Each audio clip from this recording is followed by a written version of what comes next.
নমস্কার বন্ধুরা, আজ আমি এক অসাধারণ বনের সবজির রেসিপি নিয়ে এসেছি। তো প্রথমেই জানাচ্ছি, এই সবজিটা আমাদের পাহাড়ি এলাকায় জুমিয়া চাষি ভাই বোনেরা বাজারজাত করে নিয়ে আসেন, আর তার জন্য জানাই তাদের সকলকে শতকোটি প্রণাম। আর এছাড়া এই সবজিটির নাম হলো, ঘরোয়া স্টাইলে আমরা বলে থাকি গন্ডকি। আর আপনারা কে কী বলে থাকেন অবশ্যই জানাবেন। এই গন্ডকি যেমন খেতে স্বাদ, তেমন শরীরের জন্য খুব স্বাস্থ্যকর, মুখের রুচি ফেরায়। এছাড়াও পেটের বিভিন্ন রোগ শোক থাকলে কিন্তু নিরাময় করা সহজেই হয়ে যায়। তা আমি এখানে এই সব উপকরণগুলি নিয়ে বসে পড়লাম। গন্ডকিগুলিকে ছোটো করে কেটে ধুয়ে একটু ভাপিয়ে দিয়ে দিলাম প্যানের মধ্যে।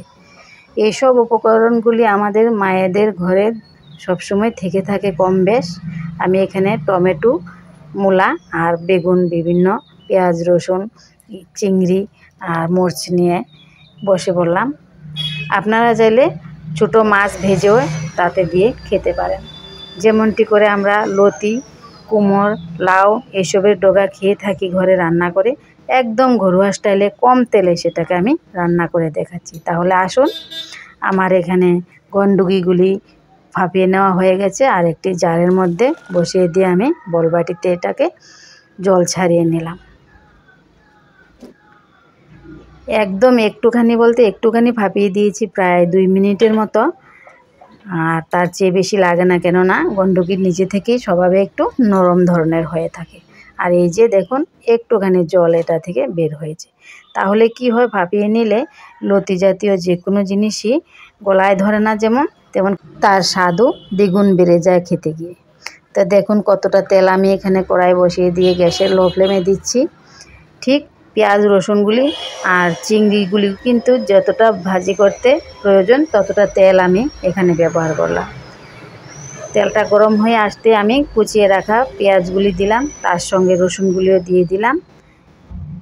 ভালোভাবে নেড়ে চেড়ে গ্যাসের কম ফ্লেমে ফ্রাই করে নিচ্ছি, একটু বাদামি রং করে। এই যে দেখুন, তেলটা কিন্তু আবার বেরিয়ে এসছে, কিনারায় করে সরিয়ে রাখলাম। আর আমার সেদ্ধ করে রাখা সেই চিংড়িগুলি, যা উপকরণের মধ্যে সবচেয়ে অন্যতম আজকের এই গন্ডকি রান্নার।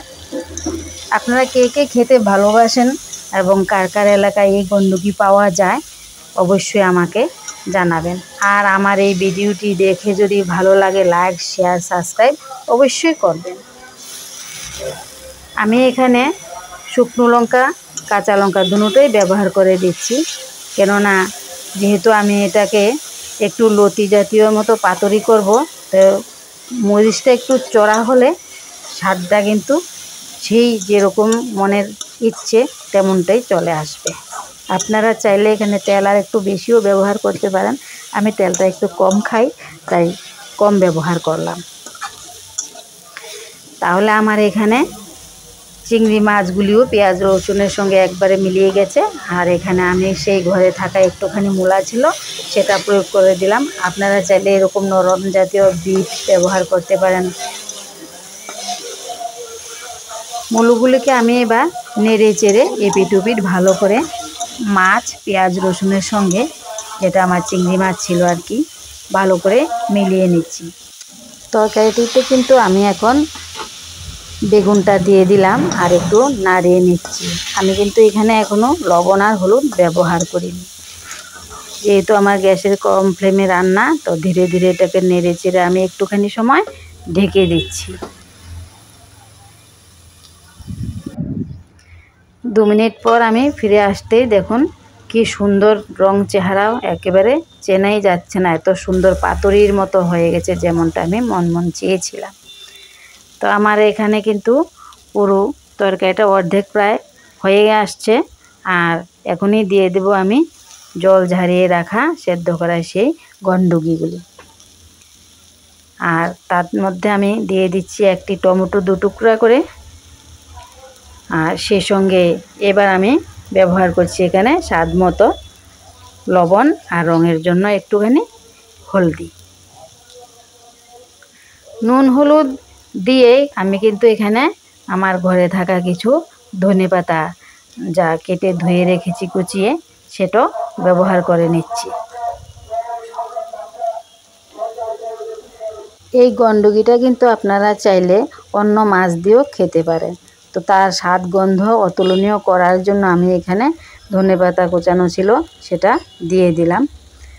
আর এবার কিন্তু নাড়িয়ে চাড়িয়ে আমার যে মরিচের বাটার জলটা রয়ে গেছে সেটা আমি ওয়েস্ট করিনি। আমি সবসময় এটা বলে থাকি যে রান্নাঘরের বাকি অংশে যা উপকরণ থাকে আমি যথাসম্ভব কাজে লাগানোর চেষ্টা করি।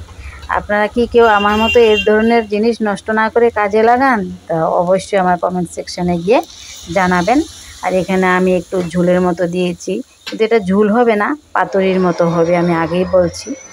তো ভালো করে এবার কিন্তু পাক তুলে নিয়ে দেখা যাচ্ছে আমার যে তরকারিটা, এই যে সামনে থেকে আমি দেখিয়ে দিচ্ছি, এই যে ঝোলটা কিন্তু একদম ঘটঘটে পাক হয়ে গেছে। আর এবার কিন্তু দেরি নেই, মুখে জিভের মধ্যে জল এসে গেছে আর সে সুগন্ধে ভরে গেল আমার রান্নাঘরটা।